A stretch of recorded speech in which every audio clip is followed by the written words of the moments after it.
Rennie Good was a gifted soul, a writer and a poet and a mother, wow. She tried to hit an agent with her car, oh no! Pop motherfucker, now she's gone! Yeah! Being a fucking liberal is a mental disease. Blue-haired and fuckables with the septum ring. You are not a hero, you're a fucking disease! You fuck around and find out it's what it is!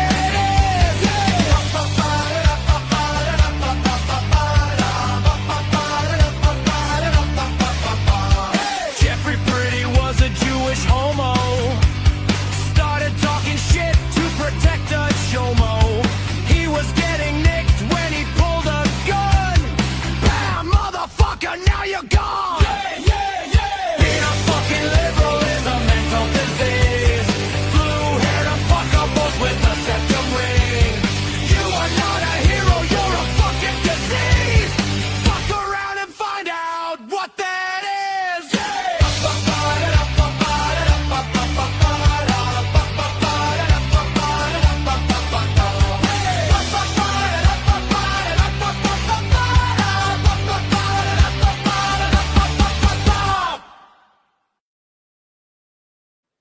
Hey guys, how's it going? Yeah, we're back into the thumbs. If you're into that, hey, share the program, give a thumbs up, folks. Been on the road. We're going to talk about what I was doing while I was away from the seat.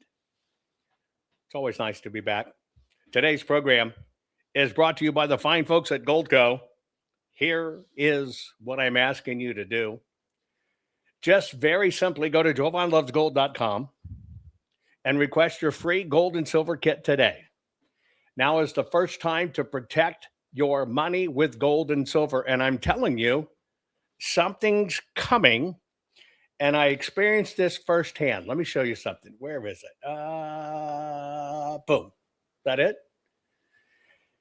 This happened to me recently while I was on the road. Numerous places are now refusing to take cash.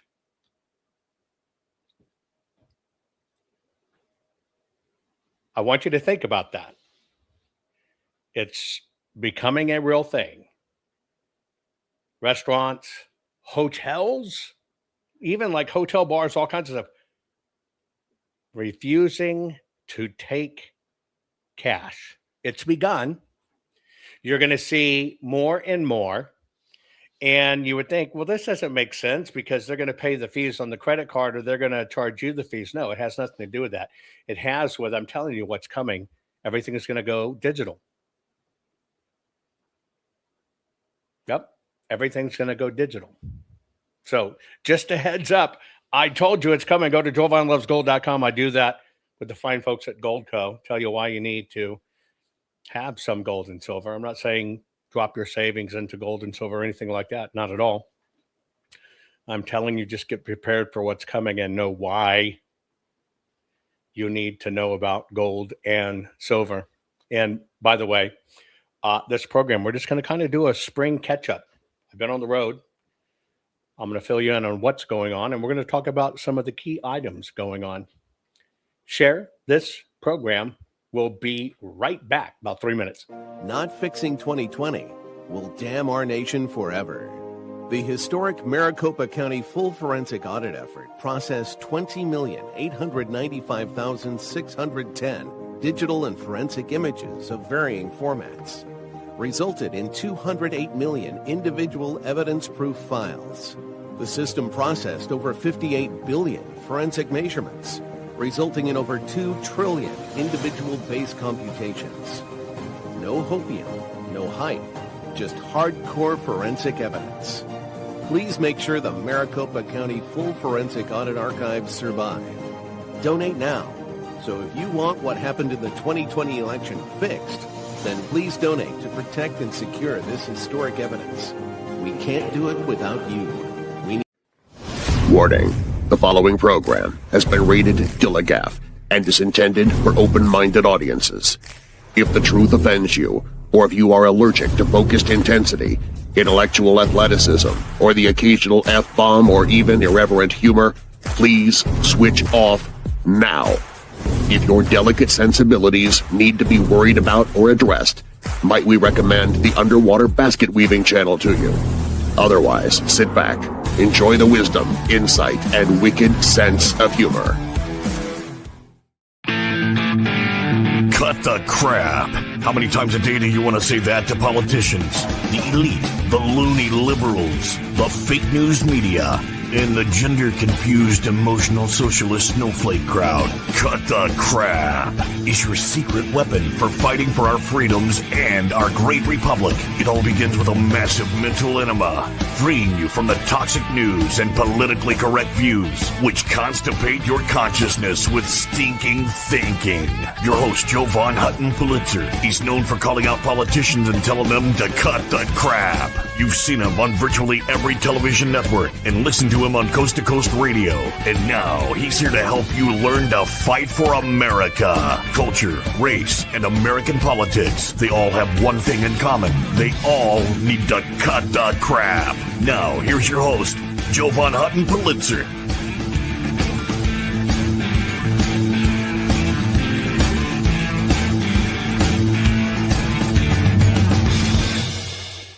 Okay, folks, I'm back. Literally, I'm back, right? Everyone to cut some crap. Hey, do me a favor. Will you let me know if, in fact, you see my broadcast on Instagram? We've had some issues. A few things weird going on with the feeds. I don't know what it is. One, we've had some issues on Facebook. We think we got that corrected. I can't see anything coming up on Instagram. Let me know if you're seeing me on Instagram. Then for some weird reason in Rumble, when we schedule in a show, it's showing a album cover, show cover from like a year and a half ago with a different title. It's not picking up the image. It's not picking up the title. And so it just looks like the same show over and over and over. So I don't know what's going on. There's evidently a few little bugs in the system, right? A few little bugs in the system. Going on. But if you're on Instagram, give me a shout out. Let me know everything's fine on Instagram because I'm not seeing it pop up correctly. Okay, I've got something for you in this, and this is just kind of a spring catch-up, guys. I've been on the road. There are times that I cannot avoid it, that I literally have to get on the road. I detest being on the road anymore because at one time, it was more than 300 days a year of my life. Ever since, and I'll just share some things with you, being in front of people, speaking in front of audiences, audiences as large as over 40,000 people, right? No big deal. Not a thing. Give me a microphone, boom, boom, boom, do my stuff. Don't need a script, don't need a teleprompter. I'll go and do what I do after all these years. After they tried to assassinate me over all of this election stuff, right? Which many of you, thank God for you being there, saw me through it. I was gone from the air for quite a while, and it just took me forever to get back to normal. The effects of coming close to dying lasted for a long time. But here's what's interesting. I have found now, only uniquely now, and I guess it's something psychosomatic with the process because I had, been at that event and spoke. And then, of course, the chemical attack or whatever happened that got us. But I now find if I'm going to go speak for any reason, and I try not to, as I'm getting ready, I profusely sweat. Isn't that weird? I don't know what it is. But after all of these years, being in the public eye, doing stuff, television, radio, film, TV series, etc., now have me go out to do a speaking engagement, and I profusely sweat. Now, even before that, because of explosion, war wounds, bullet wounds, fires, near-death experiences, already had PTSD. It didn't quite affect me this way. But do you think that's what it is? Isn't it weird? I just find myself, I kind of turn on like a spigot and I just go to sweating that I can't keep up with. Right? Anyway, so I had to go on the road. I primarily was in multiple places: Maryland, far northern Virginia, Philadelphia. And some of the stuff was I was dealing with, I have just an ungodly amount of patents. And a lot of some of these particular meetings were regarding my patent work, a lot of my advanced patent work, various, diagnostic testing, molecular biology, DNA testing, et cetera, et cetera, et cetera, et cetera. I found it very funny. I hopped in an Uber, and I guess it's kind of my own damn fault. I'm telling you my impression. Hop in an Uber, nice fellow. He was from Singali, right? Africa, West Africa. And we started chit-chatting, and I kind of have this thing, always ask Uber drivers, hey, do you drive Lyft as well? Do you do Uber? Has it done well for you? Because I'm kind of curious of how people are doing well. By the way, the best Uber driver profitability I have ever run against. And if anybody wants to retire and drive Ubers, here's a place. I met a guy that is billing making about $3,400 a week driving Uber. Yeah. And he drives only one leg. Where would you think? Give me a city. Give me a city. Yeah, I kind of interviewed them when I'm in the car. I just like to know about people. Give me a city where you think an Uber driver can make $3,400 a week. Where do you think the city in the United States of America that you could, what's that, $200,000 here? What is that, by the way? Let's just do that out, okay? Because this is the most ever found. It was about $3,280, if I remember what he told me, times. So $170,000 a year driving an Uber. Somebody says New York City, DC, Michigan. No. Atlanta, Beverly Hills. Nope. Chicago. Nope. Ironically, ready? Was in Arkansas. But a very specific place in Arkansas. Bentonville, Arkansas. Of course, Bentonville, Arkansas is the world headquarters for Walmart. Now, I found that out because I went to meet the executives of Walmart. Walmart is in this Bentonville, but the airport planning for the expansion and traffic of Walmart had to build pretty distant from the airport. So it's a 35, 40-minute ride from the airport to Walmart world headquarters. And all this guy does is pick up and drop off for Walmart, meaning not for Walmart. They don't book them. The people book them. But because it's so consistent, he can pick somebody up at the airport, drop somebody off, and get another one headed right back to the airport. And that's what he does all day. And this fellow's in a very, very inexpensive town to live in, beautiful part of the country, in that part of Arkansas, making $3,400 a week. Anyway, I digress. So I'm talking to this Singali fellow, and we're just chit-chatting about Walmart and stuff. And he happened to, or not Uber. He said, this is, not really my normal job. I just take it when I have time. And I go, really? I go, what do you do? What's your real-time job? Just, conversing with people.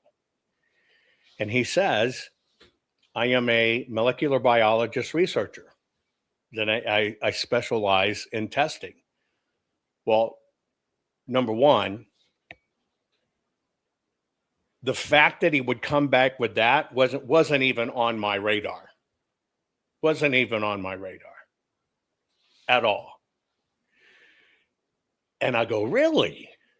I go, well, what's your specialty, right? Little does he know I'm in Philadelphia, leading research area, Drexler University, blah, blah, blah, blah, blah. It's nice. The universities in the town are absolutely beautiful. And of course, this is why I'm there. And he goes, well, I'm in, this and this, and I do advanced research and whatever. And he says, my specialty is malaria. I go, that's interesting. And then I told him, I said, are you on the push side or the pull side? And I noticed him kind of go, what? So you understand in government, here's how it works. There is a tremendous amount of testing, which is good testing, in the medical field of going back, finding what old drugs can do. A good example would be Ozempic, something for diabetes. All of a sudden they found out it had all these weight loss applications, right? So that's kind of like it's developed for this, but there are indicators and it works for this, right? Like people discovering that are dealing with Epstein-Barr, some of these chronic pain diseases where they can't move around or can't cope. It's not quite RA, but they live with pain. There's a drug they found out just by happenstance. It's a anti-rejection drug when you get a transplant. Well, come to find out, those little chemicals that keep things from rejecting a transplant actually work on those pains, and people are living pain-free because of it. But it's kind of an off-label indication. But anyway, science is now studying this. And it's really amazing, but it really sucks at the same time. Let me tell you why.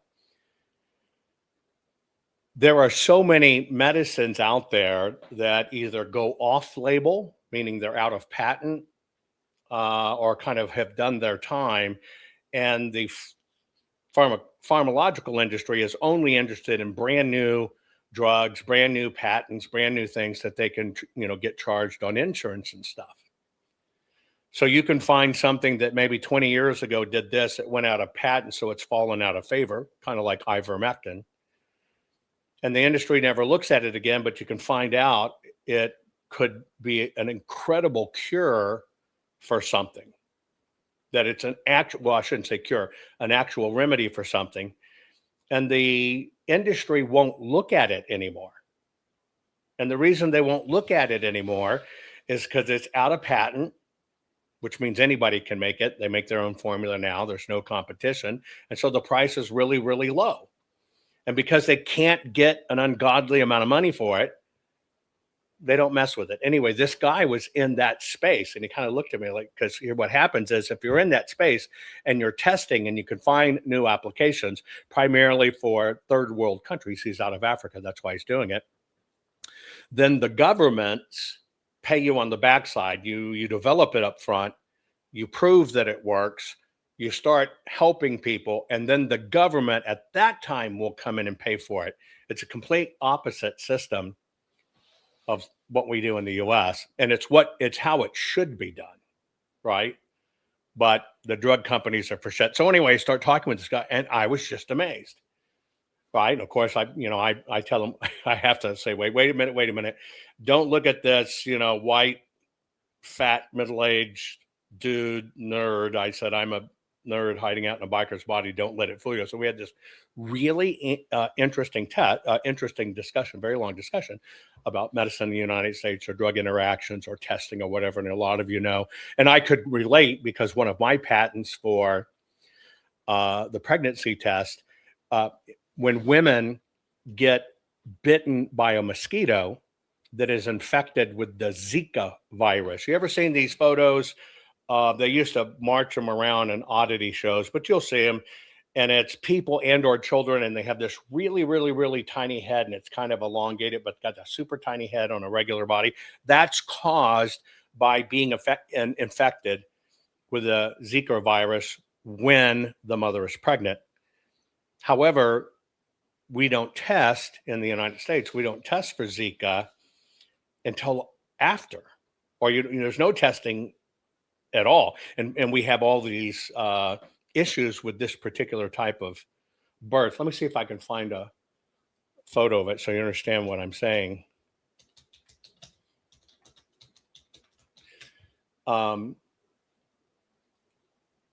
It changes.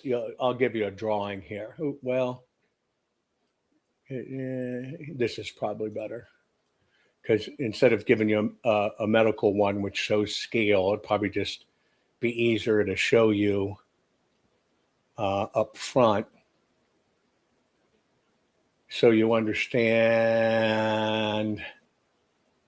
what is battled. So in the Zika field, and think about women, any of you, how many of you had ever been bitten by mosquitoes and ever been bitten by mosquitoes when you were pregnant? It's a thing, right? The gestation period of the Zika virus runs counterintuitive to the pregnancy, because in order for it to reveal, you're way down in the pregnancy, and then you're going to be told that you basically have some of them basically call it myceleptic, but it's not. It's Zika viral head syndrome is what it is, microencephaly. And this microencephaly, which has been around forever, has now been attributed to Zika, right? But one of my patents, and why I could talk to it, it's mosquitoes that transfer malaria. And so we're comparing research, because what I was able to do is combine your very first pregnancy test, when you piss on the stick pregnancy test, with Zika. So you would know right then and there if you've been exposed, and you're not waiting till very late term pregnancy, or your child comes out and you're trying to figure out what the hell answered, and forever they're infantile or whatever. So I had a very just great discussion with this guy. He came to South Carolina first, Charleston. Smart fellow, bought a condo. Everybody told him he's nuts, because everybody out here owns the country. He's been here for 15, 16 years now as a citizen. Condo's worth great stuff. And he got up to Philadelphia. He too got to Drexel University, going up there for research. So I was just amazed. I was amazed. And then, of course, being in a university format, you can imagine I was right smack dab in the middle of academics. Yeah, here you go. Corey, there was a big Zika outbreak when getting married in 2016. Yes.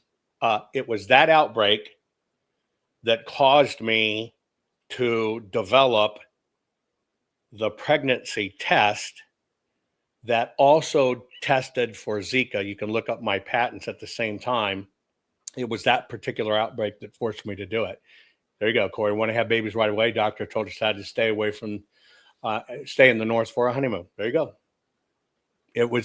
We have something in common. While you were wanting to do the horizontal mambo on your honeymoon, I was thinking about people doing the horizontal mambo and making sure their babies did not come out with Zika. Anyway, it was just fascinating. But I was in a wash of liberals.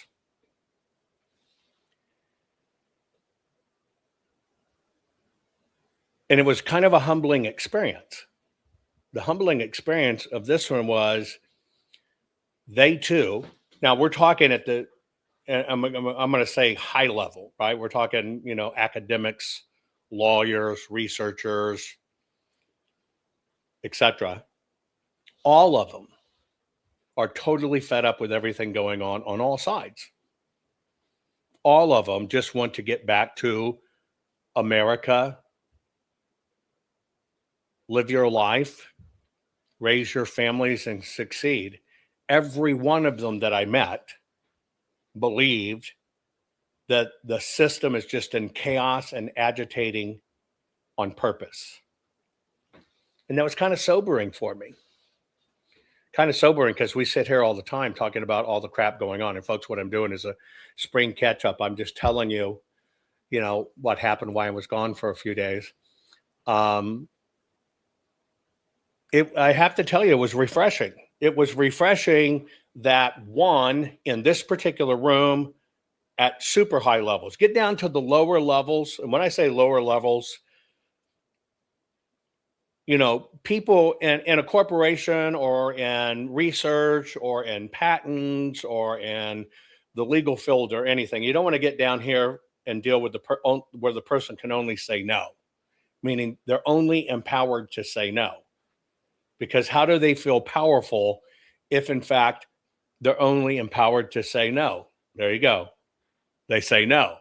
And when they say no, they feel like they're doing their job. And so I never take a no from somebody who can't even say yes. So I'm on the other end of the spectrum dealing with the people that can say yes and do have the power. And I'm finding out everybody is fed up with all of it. All parties, all sides, all information. And I have to leave my phone active because of some things that are going on, right? But all things, all across the spectrum, everybody's fed up and everybody's feeling we've been manipulated, we've been conned, we've been ripped off. And here's what's really interesting. They don't put it at that level. They're not putting it on Donald Trump. They're going, it's parties and it's the system, and the system's abusing us. So I found that exceptionally refreshing, right? Exceptionally refreshing to be on the road. So this one being on the road did me good. Besides being out in the country and things are starting to bloom, meaning across the country, spring is a great time. And that means the system also doesn't accept shit like this. Here's, some of these liberals going on these various programs. And I've seen this repeated quite often, that Trump is even worse than the Nazis. That's the kind of stuff right there. That is the stuff right there that gets us in trouble. And it's all to keep people pissed off. That's it. It is all 100% to keep people in the system, us, pissed off, angry, fed up, and to take weak-minded people that think Donald Trump's evil and add to it, oh, he's even worse than Nazis. And we've heard people say this on the street. Although in this research phase, I found something I want to give to you. When I saw this,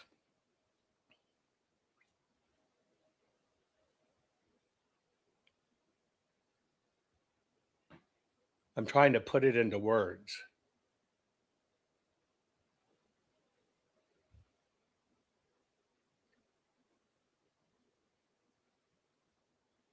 When I saw this,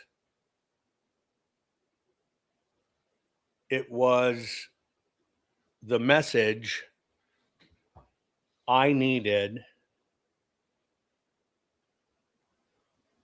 to see, to hear, and to be reminded of, right? For the last 8 months, a lot, dealing with our elections, dealing with where we route the evidence, how do we get the evidence, who gets what, who reviews this, how do we express it for the courts, how do we do this? It's eaten up a tremendous amount of my time over the last 8 months, right? Even to the point that, I'm not broadcasting as much as I want on locals. I'm not doing spaces as much as I want on Twitter. And you may have noticed it in a pattern of work, but it's been a very long process, hard process, challenging process behind closed doors, dealing with the system. How are we going to handle these things? What's really going to be pursued? How is it going to be pursued? How does all our evidence come into play? Everything, we found with the Arizona audit and stuff. And what does it really mean to every one of these pieces? I haven't been able to talk about it, but for 9 months now, it's been every living, working moment dealing with just that stuff because the findings are just so monumental.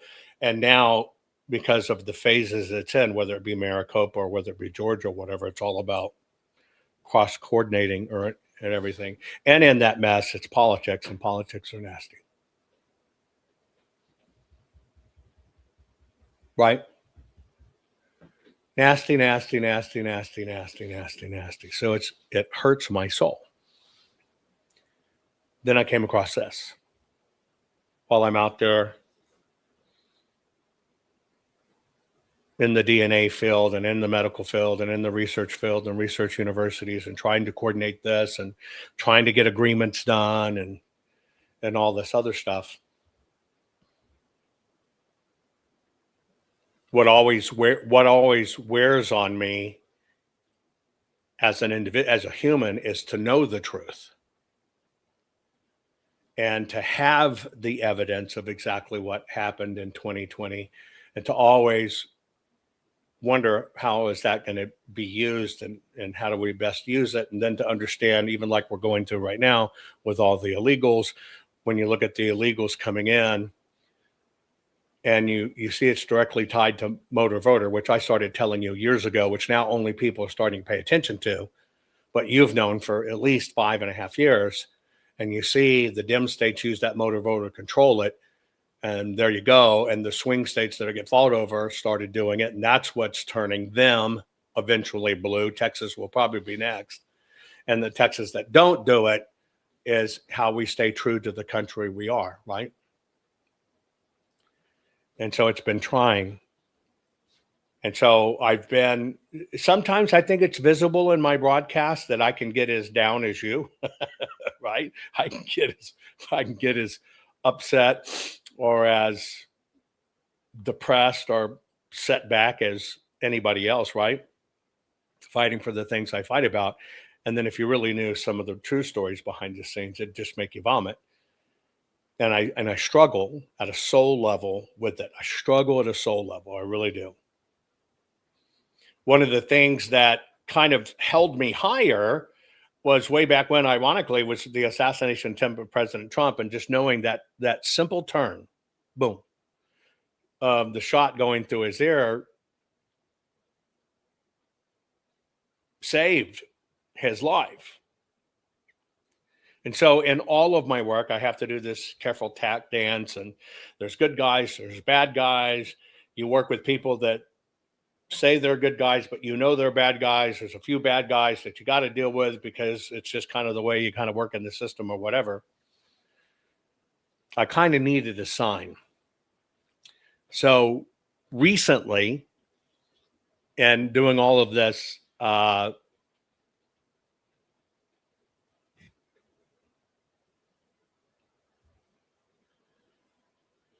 medical stuff and having to deal with that part of my life again, right?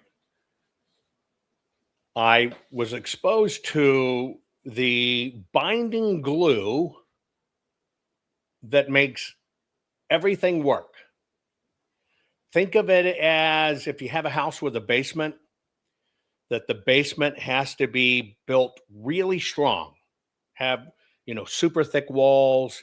It's got to be impervious to outside forces. So should be, you don't want leaks, you don't want colds, you don't want this. So think of it at the basement level of all of our DNA, right? The basement level. Something that occurs right at the moment life begins. Ironic, we were just talking about pregnancy tests and my patents there. But it's the one thing that binds everything together.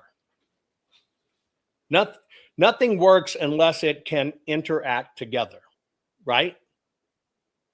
The core of our biology, the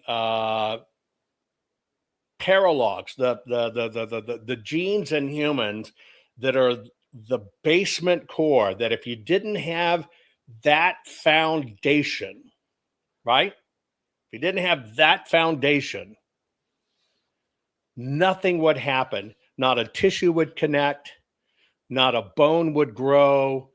None of it would interact together.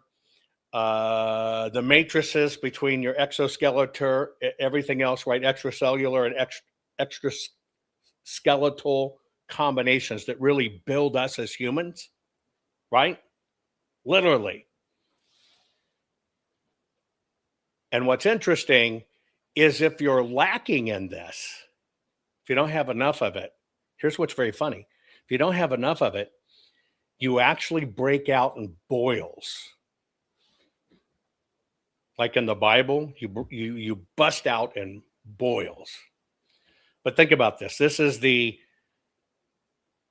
basement DNA that makes everything work the way it is. And it is what directly controls activity, connectivity, influence, differentiation, migration, and adhesion of all cells. It is the baseline communication factor. You want to see it? I know that's a big setup. You want to see what it looks like? There it is. Now that's it. It's called laminin, and that's it at its base level, right? It's not collagen. It's not fascia. It's not any of that. This is the very, very base. It's basically part of a family of glycoproteins, and it's the extracellular matrix. It's everything, right? It is the basement membrane. You want to see how it's expressed? That's it under the microscope. You want to see how it's expressed?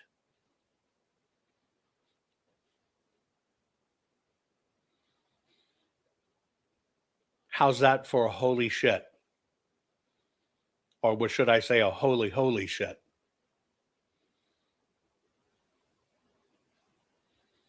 That is literally the cell connect nodes, and on the right, what it looks like in the intra-DNA weave, the weave. That is what connects everything in you at the base level and makes it work, be right, be just, and perform. And it's written into your foundation of your DNA. This is the foundation of everything that makes this work. And by the way, if you're lacking in it, which I think is interesting, which is just like biblical stuff, literally when you're lacking in it and your body's lacking in this foundation, you bust out in boils. Is that not awesome?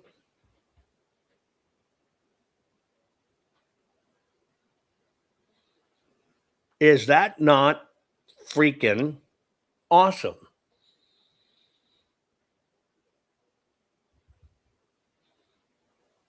Man, we were all told we were made in God's image. Is that not awesome? Does that not rock you to your core as to how everything connects and everything's made? So I can tell you, because of the things I'm doing, and just to get that little bitty dose and be forced to look at it at the molecular level and understand it. And this is exactly how it's expressed, because that's what it is. Academia can't change it. It is what it is, what it is, what it is.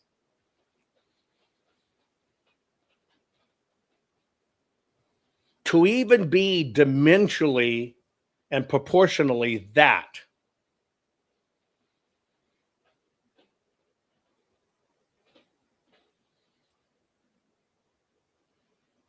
because, I always ask that the struggle on our organization of dealing with this election stuff is not only soul crushing, it's financially crushing, right? Because you think government's going to do the right deal. None of them are going to do the right deal. And they would have hoped long ago we would have just thrown away the evidence, and because it costs so much to keep, right? And they would have had us throw it away. And going back to the discovery of just this one thing was just kind of overlooked because it had all these different domains like laminin G and, G1 and G2. And I could keep on going, the various domains, the E's, the B's, the whatever. And it wasn't until it was truly isolated out as one that you could really see it. And so, I struggle daily. Are we going to be able to keep all of this evidence that's needed? Government can't step in and take over. That's just one of the funkadunks of it, because it's got to be independent research. And so it kind of gave me an uplifting thing that all of this was worth it and divine and whatever, right? And whatever. By the way, online, do you happen to follow James Woods? Right? Any of you follow James Woods? Hang on one second.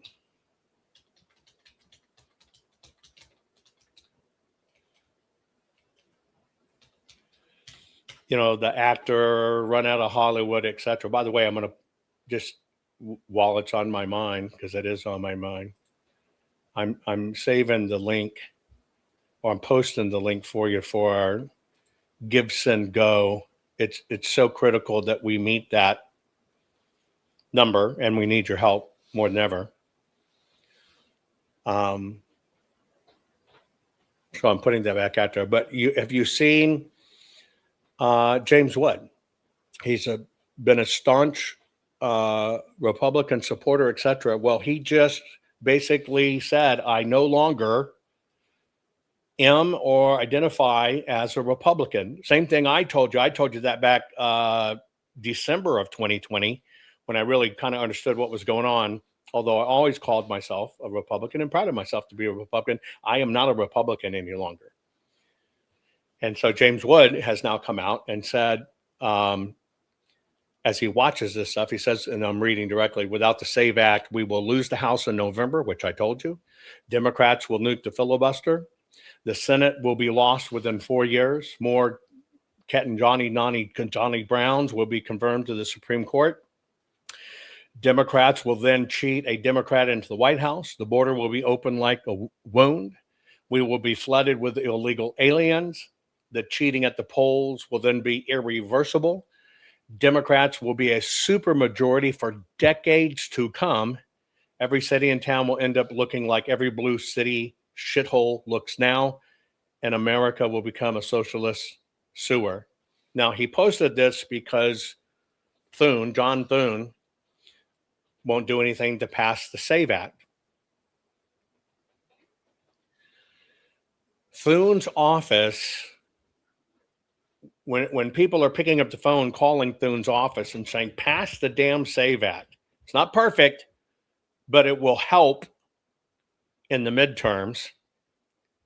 Thune's office reply, and I'm going to tell you what the reply is. The office reply is that there's no need for it because voter fraud is not widespread and a thing.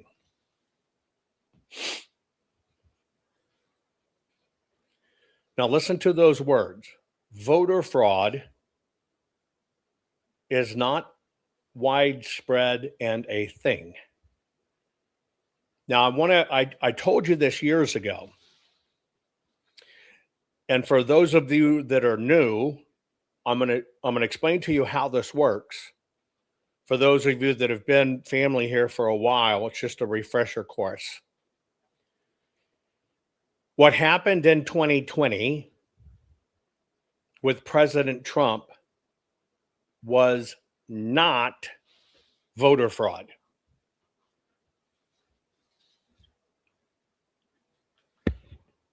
There you go. What happened in 2020 was not voter fraud. Now, I've always taught words matter. Words matter. And John Thune's office is 100% correct. Now, I told you they create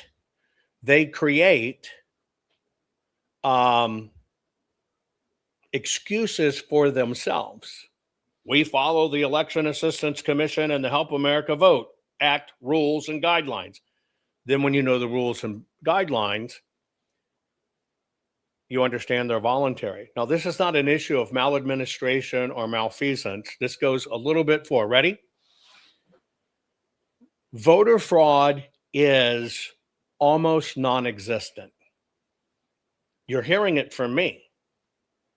Voter fraud in the scale of how many people there are in the United States is almost non-existent. So why am I saying exactly what Thune uses as an excuse to say there's no need to vote on it because voter fraud is really just tiny. It's nothing. It's because, write this down, it is what happened in 2020 was election fraud. That sent chilled down my spines of how important and monumental this is for you to know. There is voter fraud. There is election fraud. Now, we're talking about criminal acts. We're not talking about maladministration or malfeasance yet. We're just talking about criminal acts. Okay? Criminal acts.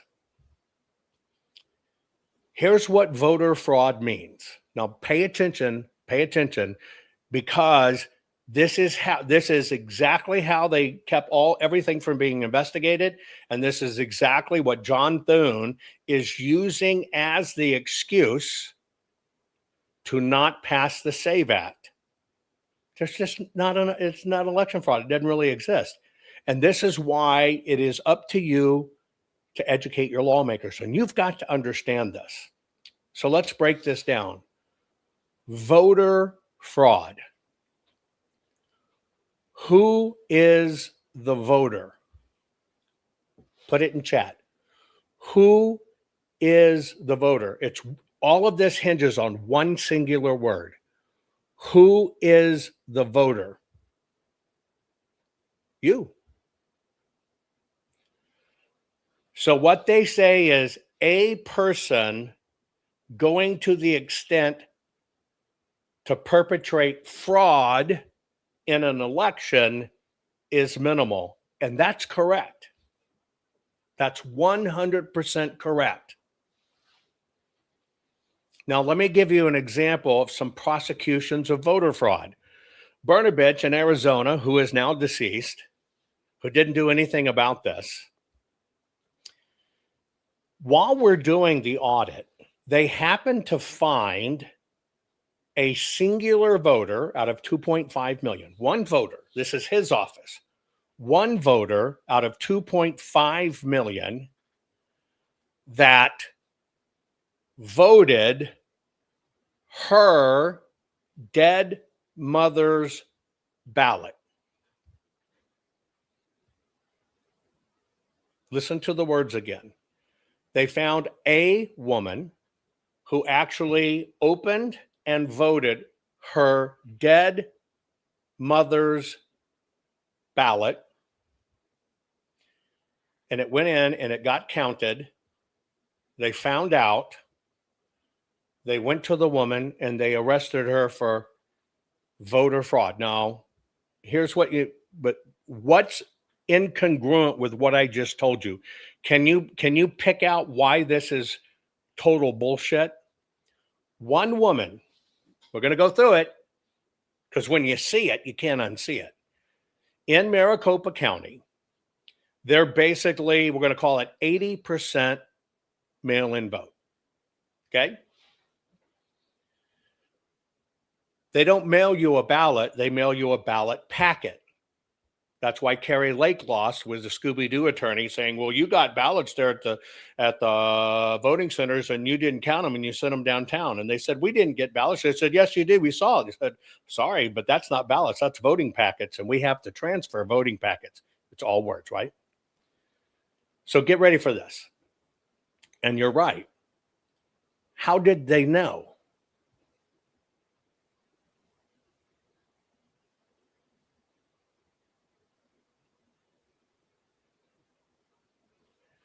Let me tell you why. The facts of the matter is she did not confess. She didn't go turn herself in.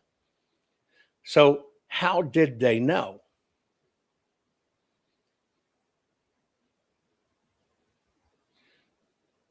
%80 of the people in Maricopa get a mail-in ballot. Now, here's how it works. Ready?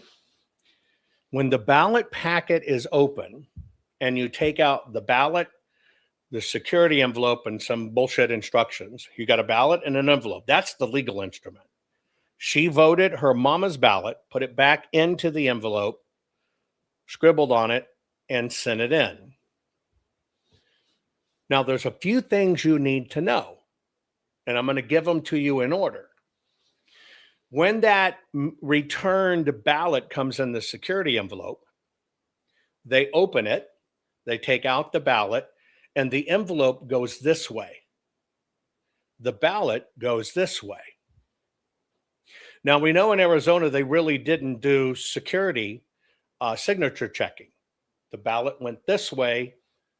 The envelope went this way with the signature on it. They really didn't check any, so okay. And then the ballot went this way. Now, what you need to know about that is once the physical ballot at that moment in time, and only at that moment in time, when you have only that completed return piece, that's an envelope and a ballot, can you actually tell? It's the only time in the system you can tell who voted the ballot. Now, what we know is they accepted it and they counted it. So that envelope went over here. See, it wasn't she tried to vote mama's ballot. It was that she did vote mama's ballot. So we know it was separated. When the envelope goes that way and the ballot goes that way, there is never again another point in time that you can tell whose ballot goes to what envelope. So you never know who it comes from unless you got the envelope. So riddle me a few questions, okay? Number one, Mama died way before the election. In Maricopa County, the coroner does not report to the county, this person is dead, remove them from the voter rolls.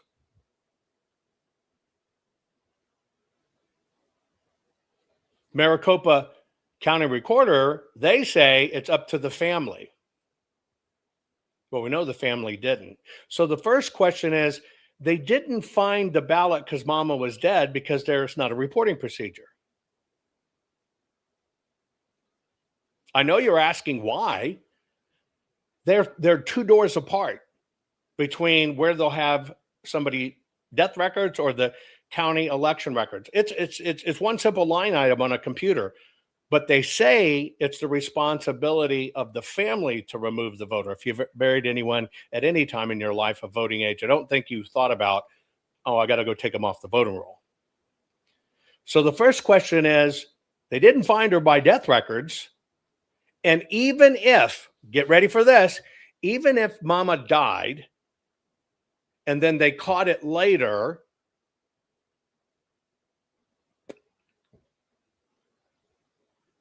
how do they know what ballot it was?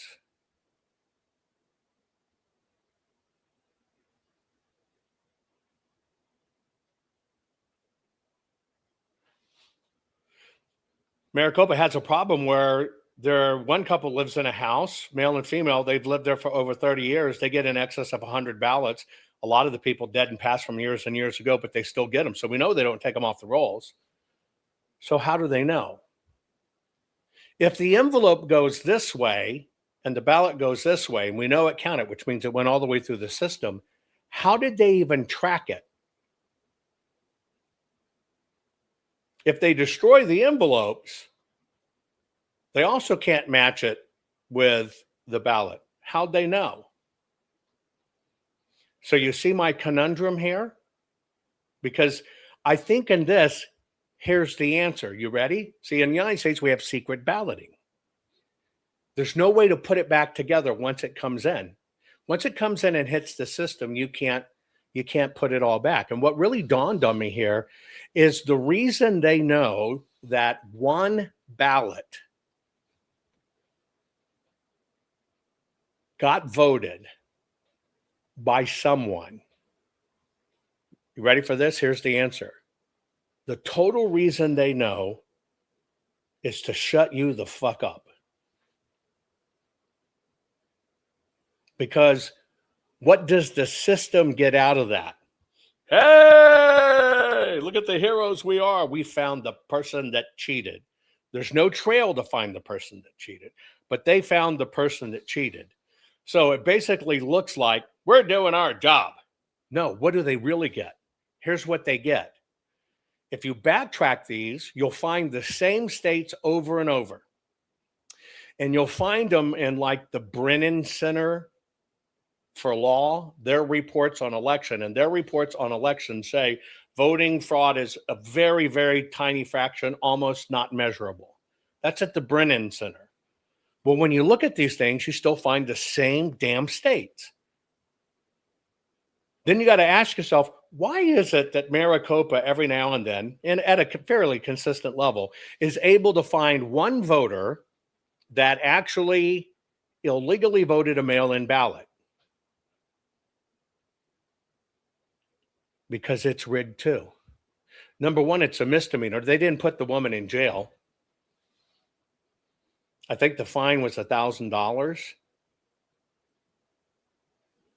I think they actually recruit these people and pay them off so they can say, we have 2,583,000 voters and only one instance of voter fraud. And they pay these people to do it. Now what you get is a misdemeanor, no big deal. It's not going to be on your record. And they probably pay somebody off. Looks like they're enforcing their job, but what do they really get? Voter fraud is very negligent, which brings me back to Thune. Thune gave the Brennan Center excuse. Voter fraud is so minimal, it barely happens. That's why you need to understand the difference between voter fraud and election fraud. See, when they overprint ballots, that's election fraud. That's the system perpetrating fraud, not the voter. That's why sitting in a court of law, when somebody says, you got 110,000 ballots that couldn't be accounted for that shouldn't be there, and they say, look, research shows that voter fraud is so minor, and they can actually say, there's no voter fraud in that. That's erroneous.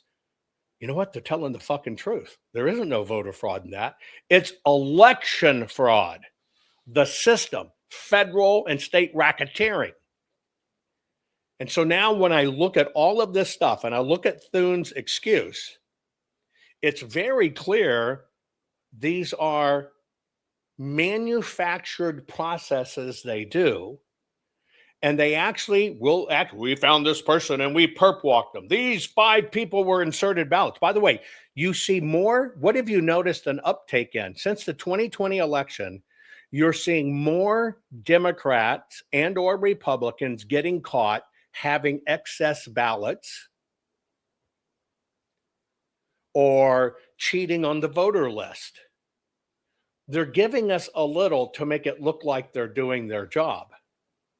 But then when it comes down to it, the bullshit they sell is voter fraud is very minimal. And that's the difference, folks.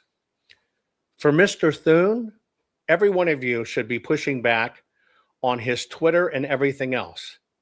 And you need to let him know the United States of America has never been focused on voter fraud. The issue is election fraud, when the systems, the processes, and the officials maladminister elections to the point it's fraudulent. That is the issue. All of this other stuff they do is for show. It's all for show. And as I go back and looking at this and seeing Thune's response before I left on the road, I go, holy shit. That comes from the Brennan Center for Law. And you got law, CIA directors, voter fraud's tiny. That's a true fact. And that's why they always find one. How the fuck, if we have secret elections in America, they find one? Because every now and then they give a sacrificial lamb to make it look like the system's working.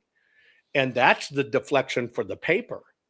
You know, they have the deflection of the machines. It's the machines, it's the machines, it's the machines. The deflection in the papers, voter fraud's really very minimal. And if you look at that, it's all about that ballot and somebody voting a ballot they're not supposed to vote. And that's what's going in. That's what's going on. And you need to push back on Thune very politely. And you'll find where he said voter fraud's very small, his office. And let him know we are not dealing with voter fraud. Voter fraud is, in fact, minimal. We are dealing with election fraud. And that's the systems, the programs, the elected officials, and the procedures being manipulated and or abused to the point it's maladministration, and it's so egregious that it ends up being fraudulent. And that's the deal. That is the deal. But see what they get to do? Somebody like Thune says, well, here it is right here. Look at all these places that repeat it. And they're supposed to do the research. That's it. That's it. And that's why you need to understand the difference between voter fraud and election fraud. And for 5 years, I've taught you it is not voter fraud. It is not even fraud. It's election fraud. And when it comes to the voting, it's maladministration that can lead to it. That's it. Period. Right? That's it. Right? And that's how it works. And you got to try to be polite. If you yell and scream, you won't get it. Anyway, I've got one other one for you. Have you been seeing where President Trump has been saying Cuba needs to become part of the United States? And Denise says she's calling Thune today. You should. Be polite. Your office is answering voter fraud is very minimal when the country has never been talking about voter fraud. We're talking about election fraud, where the very officials, systems, or whatever are broken, disconnected, that allows for it to happen, but it does not depend on an independent voter executing it. It's the system, and that is election fraud. When the system demands IDs in a state, but the state says, like California, well, we don't really need to see your ID, but if you'll sign this piece of paper saying you swear you have one, and under penalty of law, we'll accept that. Well, see, that's them maladministering the election because they're not looking at a physical ID. They said, well, we have a piece of paper here of them swearing it's real. That's where they optics, right? It's never been voter fraud. It is election fraud. Anyway, you know about Cuba? Quick poll. If it can be done, should Cuba become part of the United States of America? Yes or no? Should Cuba become part of the United States? Yes, and Isaac, my voice is finally back. Isn't that great? Yes, cigars for all. No, yes, sure, yes. Yes.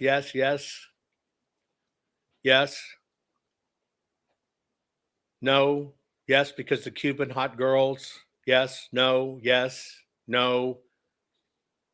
Don't need them on the welfare system, blah, blah, blah, blah, blah. Okay, get ready. I'm going to give you my personal take.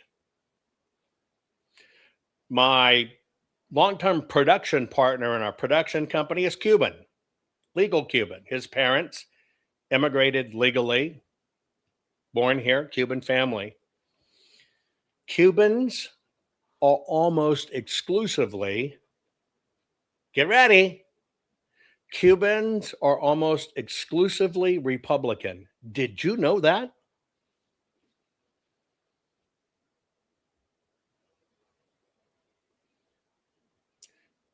Don't think Mexico when you think Cuban. Cubans are resoundingly conservative and Republican. And I'm talking hardcore. I'm talking family values, get after it, work, create something. That's Cubans. And Cubans love to work. It is a shame on the family and everything to be on welfare, and they won't do it. So, talking from personal experience, Cubans are exceptionally productive. In their repressed system, they are very resourceful. Do you know why when you see pictures of Cuba, you see all the old 57 Chevys and shit? Do you know why that is?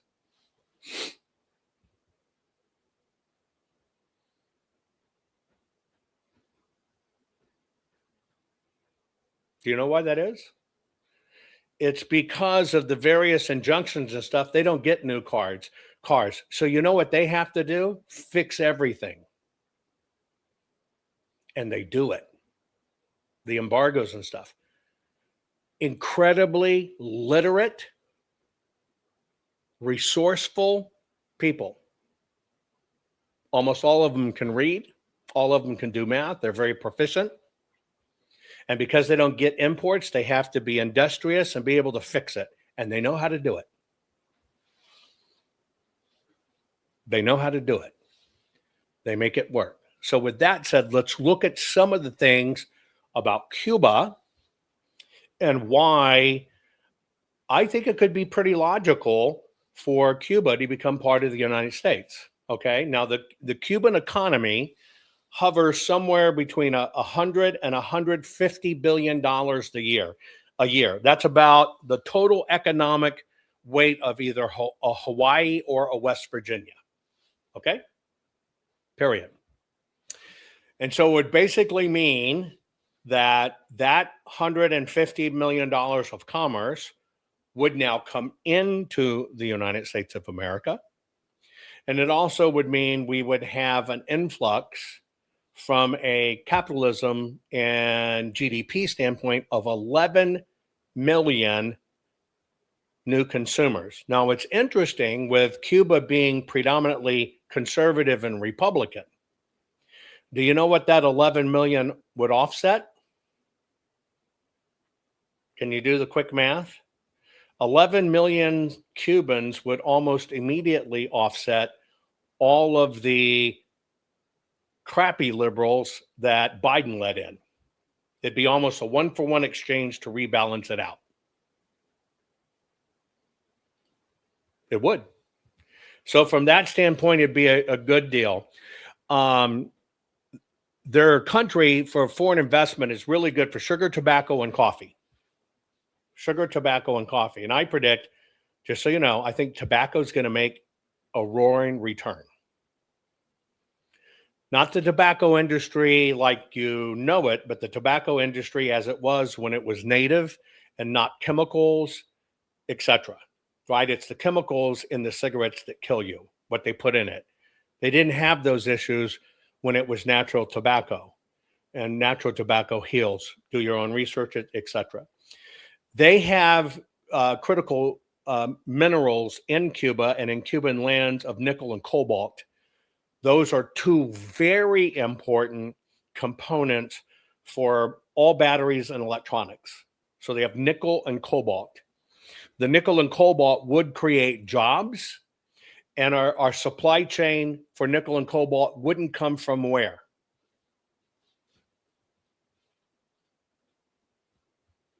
Wouldn't come from where? China.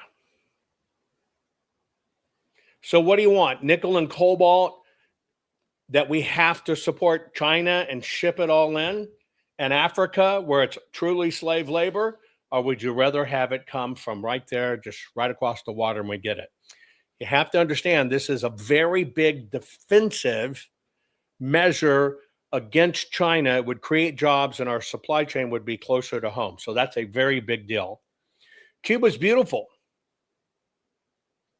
Cuba's beautiful. They got historic sites. They got all these beaches and cultural appeal. It will become and would become a very top travel destination that will be cheaper for you to get to than any other beach travel destinations you're going outside the United States. Right? And it would already almost instantly integrate with all American networks because we have our base there. All of our baseline resources that connect this together is literally just flipping the switch, boom, and it's online on our side. So that from the economy would be great. And so this 11 million people coming in and with the materials they have would actually put us up on the biotech and energy and real estate scale, because real estate in Cuba will go nuts, right? Real estate, Cuba will be the new island destination because there's tons of real estate available. Open up, people would be investing in Cuba fast. It would be a real estate boom. Now you got to understand that Cuba is only 90 miles from us, right? It's only 90 miles. And so from that standpoint, because it's disconnected from Florida and because it has had and does have military operations on it, you know it, Gitmo and otherwise, it would enhance our national security. See, what happens is Cuba has two things. Cuba technically is communist. Communist is China and Russia. It would immediately take from our shores, only 90 miles away, something that Russia and or China has a say in. Boom. That's probably one of the number one things. It completely takes it out of China's hands and Russia's hands, right? And puts it in American hands. Legally, Russia and China could try to stage in Cuba, which they've done. And yes, we'd go to fighting about it, but they have a legal stance to be here. Basically, it would significantly limit our vulnerabilities. And if China and Russia ever really exploited it, boy, everything's within missile range. It'd be like what's going on in Israel right now with Lebanon and Hezbollah.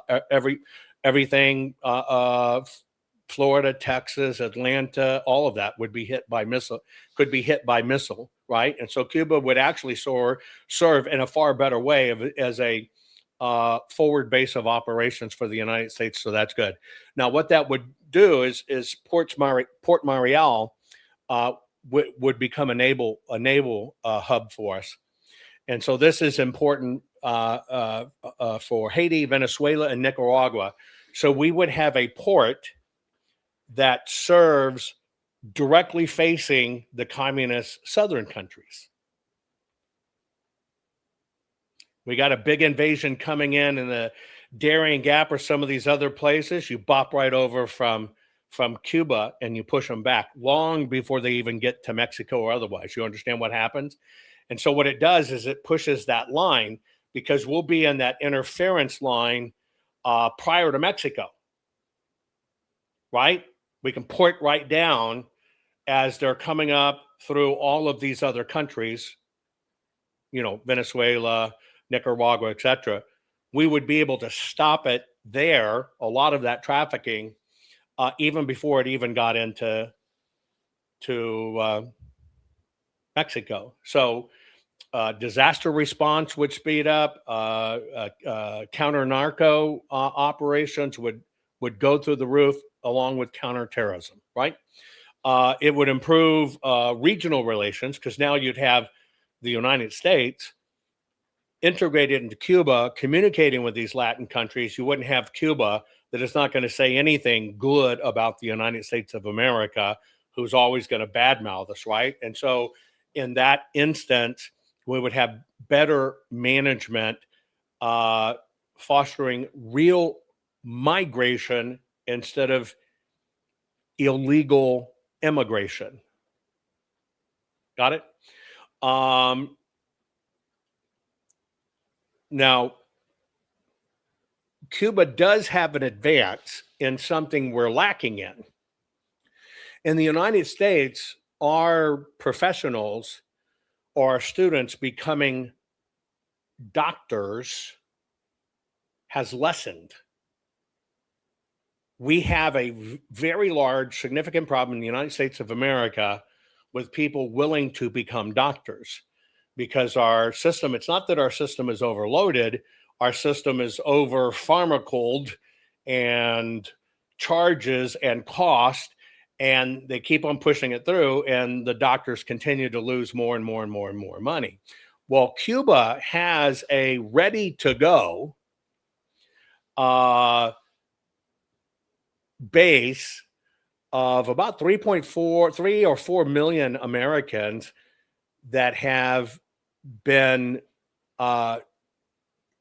trained in the medical fields, and or the people that had migrated here that would really rather go back. It does a double release burden. You got people there that are trained that want to work, but you would take a lot of the people that were forced under a bad regime, which could be 4 million people that would want to go back to their homes and their lands there. That would reduce our pressures on our current system and bolster Cuba, right? You know, they have a lot to do with our arts. They have a lot to do with our arts, with baseball, et cetera, cuisine, et cetera. It could be a great, like I said, destination. They have strong health and literacy programs. That's about all they can do there to try to justify their government. It'd also be a big humanitarian win, because you would lift the country out of communism and bring it square into capitalism and a move. So it would benefit our country in many ways to do it. And so strategically, I can see it. Economically, I can see it. There's not manufacturing any more land. I can see it. I'm all for Greenland. I'm all for Greenland. And I'll say it again, and I'm going to say it again, and you need to understand it. Greenland is ice, Iceland is green. That's how you remember them. Greenland is ice. Iceland is green. One of the most significant things facing the world and us right now is what's going to happen with AI. Okay? AI is not going to be stopped. It has to be managed. But take away your science fiction version of AI being the devil. Let's look at just the business side of it. And why even Greenland? I said a long time ago, why does it make sense? One, it puts us closer to Russia, so we have more of a defense system. That strategically is easy. Right now, many of you are experiencing issues with NVIDIA and a lot of other companies that are scrambling to build artificial intelligence data centers. Okay? Now, the states want to attract this business. It's billions of dollars if they get any one of these centers. The states do, in fact, want to attract the business of AI.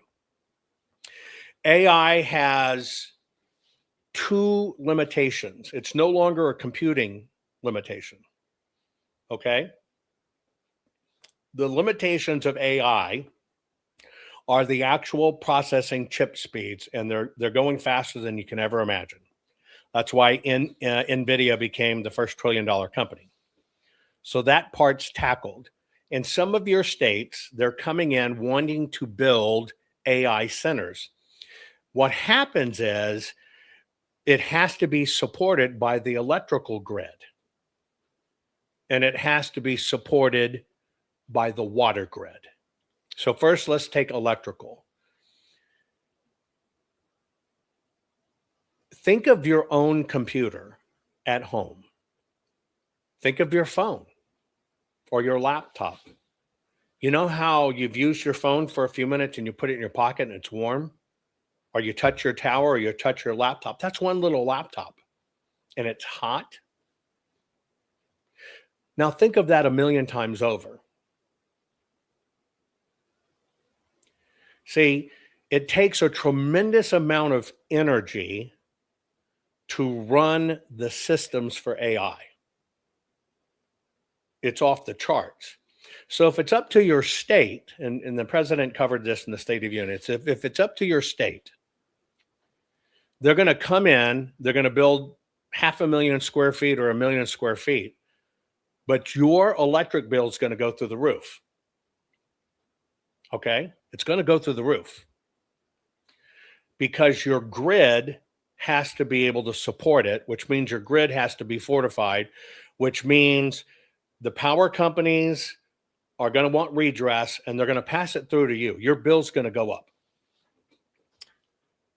And because of the pace of it, you're going to have more power outages, more brownouts, more blackouts, because our system is already taxed without them.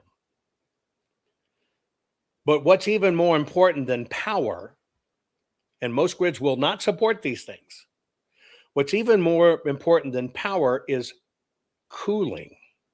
That's why I told you, you use your phone and it's hot and you put it in your pocket or your laptop, it feels hot. Now imagine that 1 million times over.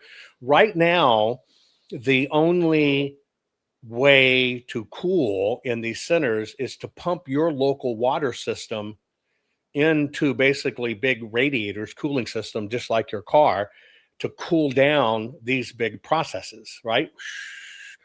Right? Etc. Okay?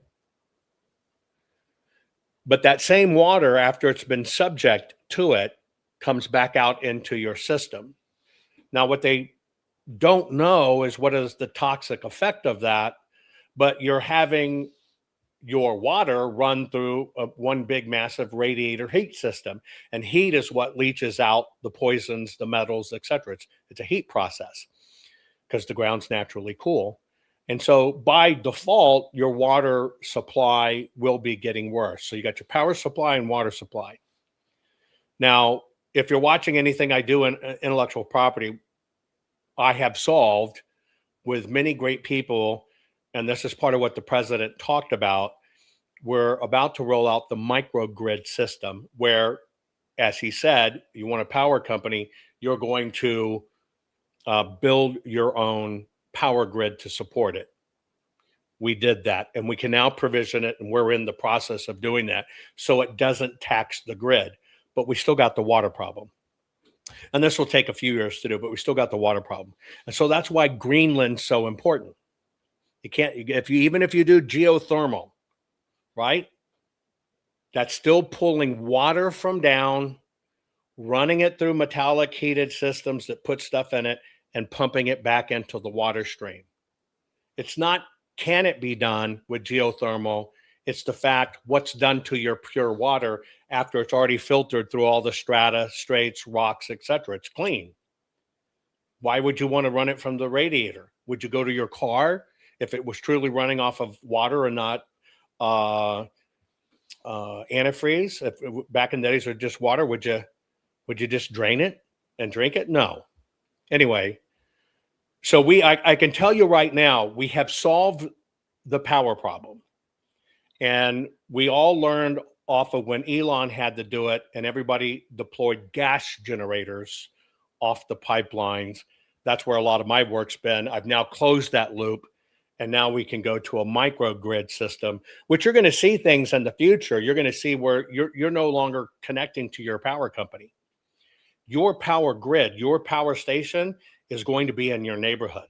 You're not going to be affected by a citywide blackout. Your whole thing is going to be microtized. So we've got that under control. But this is where Greenland comes in. Where Greenland comes in is frozen. Same with the water. And because we already understand submerged cooling and desalination, it takes no energy to cool the systems. That's why Greenland is very important. It has advanced minerals and all kinds of other stuff and freshwater reserves and all this other stuff. But it solves, because we've got it solved on the energy side, uniquely, United States.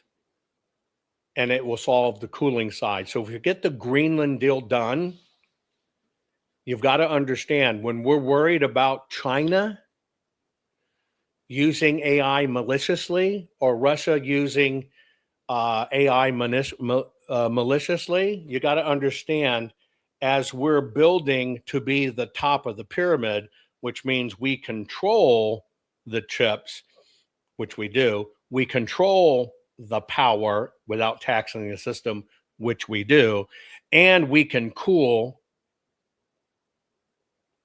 a different way, then you understand we sit at top of the AI pyramid, and that's the play, and that's how you make China and everybody else pay attention. Right? That's it. The system hasn't caught up yet. I've been very worried about the Blackstones and other people doing the play, trying to buy up on grids, because they know the rates are going to go through the roof. We're going to make it invisible. Basically meaning, when AI comes in and does what it does, even if it stays here, they will have their own power grid. It will provide them 100% of their power needs. It will not tax off your grid, and it will actually be clean energy and will not pollute, and it will be a closed system that they are 100% financially responsible for, and you can't find that any other place. And Alaska has a freezing and an unfreezing effect, right? That Greenland doesn't have. Now, the obvious question is, why is somebody like me not in government? Because you can't get anything done in government. You can either try to be in government and get it done and it goes on for years, or you develop outside the system fast and say, here it is. And by the way, you tell them you did it. And all these look what I did, look what I commissioned, look what we invented, look what we pioneered, and let them fucking take the accolades and we get it done. That's what all of this is about. Now, I've got to tell you, I worry constantly. I worry constantly about not being able to carry the archives that, we've got $3.5 million in. I constantly worry about it. You don't just throw good money after bad continually. And I already know what the Democrats are doing. Everybody knows it. They've been stocking up. So I have to keep that. But this has to be separated out from my businesses and stuff. But this is the stuff that keeps me up at night, because I don't want to be focusing on elections and beating the shit out of lawmakers on elections. This has taken 4 years of my life not focusing on fixing our energy. Not focusing on fixing our energy. The stuff we know we can do. Put in chat right now, what is your average? If you had to take your electricity bill and you had to average it over 12 months, what's your average bill, would you say, in your electric bill right now? Frank says $550 a month. Montana Finn says $100 a month. Dina, 280, 225, 290, 300, 225, 250, 350. I predict another one, 350 to 400, 150, 160, 250, 125. I predict, because we already know we can do it, With our new micro power grid system, your electric bill will be fixed. It will be fixed. And that fix will be somewhere between $50 and $100 a month or $99 a month, and it will never go higher no matter what. And it will be a fixed, flat, non-adjustable rate because your neighborhood will have its own grid. That's where we're headed. And that's what will happen. I mean, these are the things we're working on behind the scenes that I've got to cut myself loose, free from trying to fix all this election stuff, that we're on the cusp of delivering. And we already know we can deliver. It's not we think we can, we now know we can.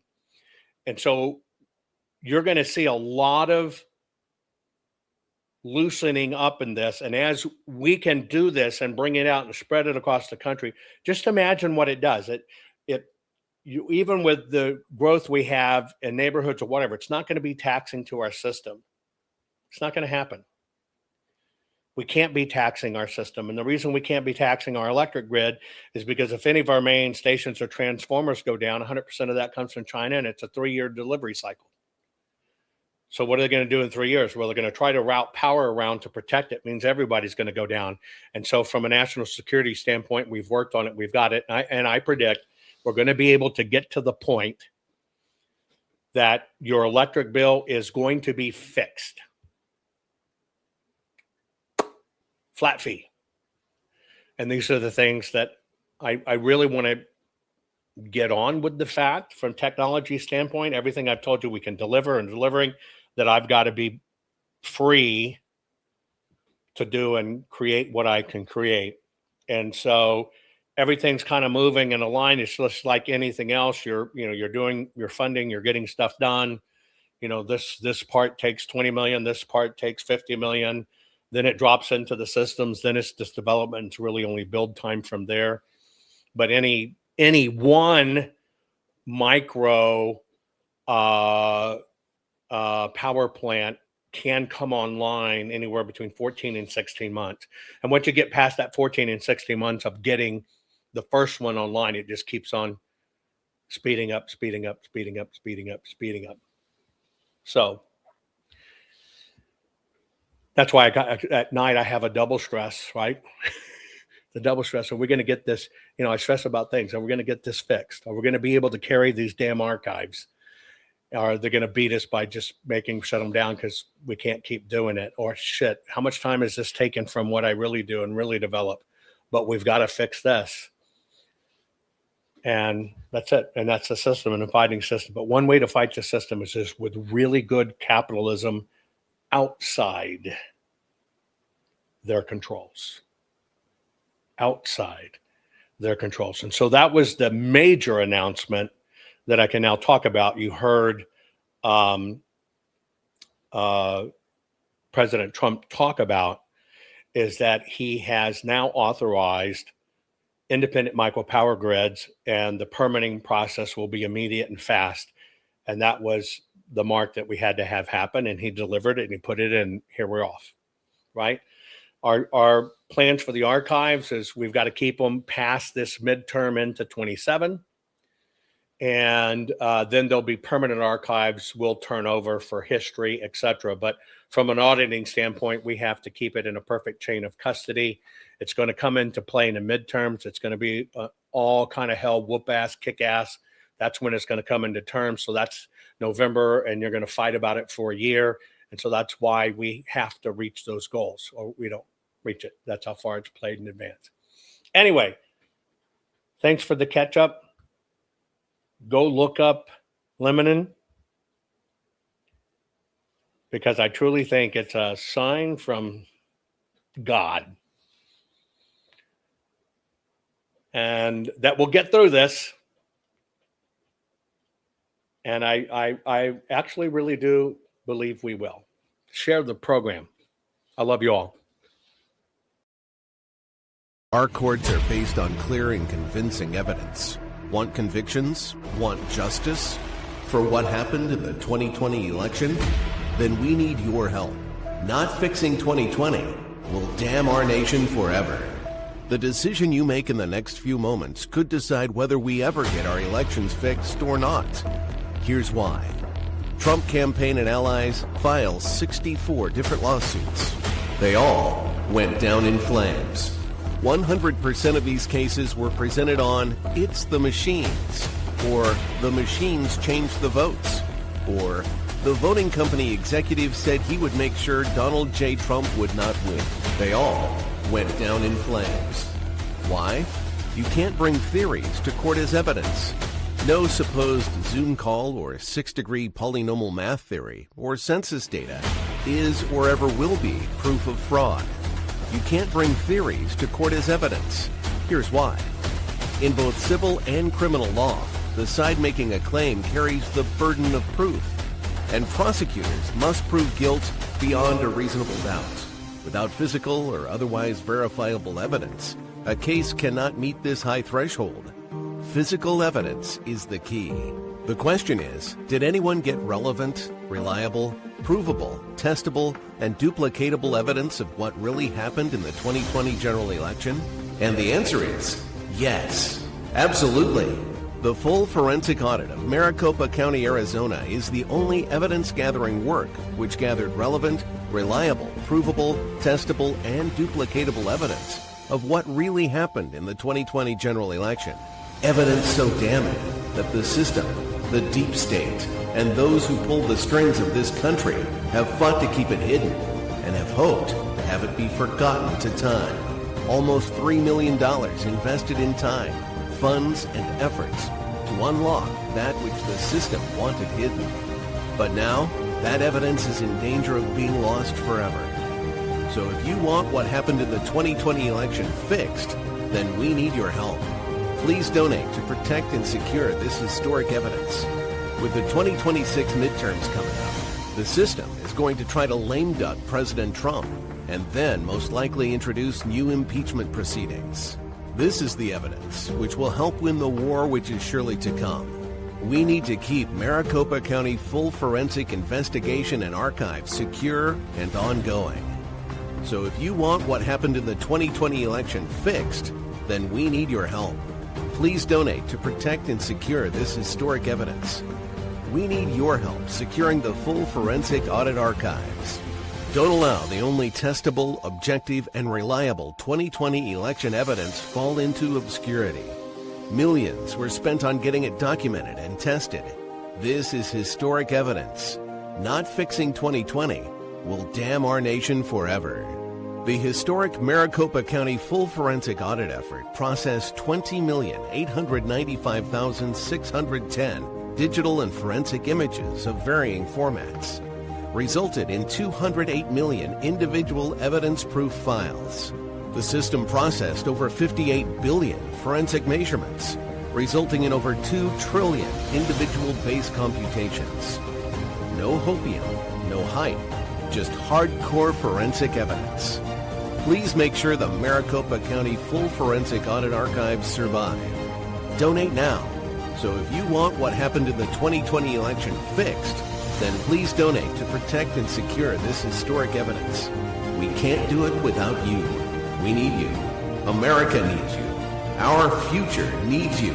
Please donate now.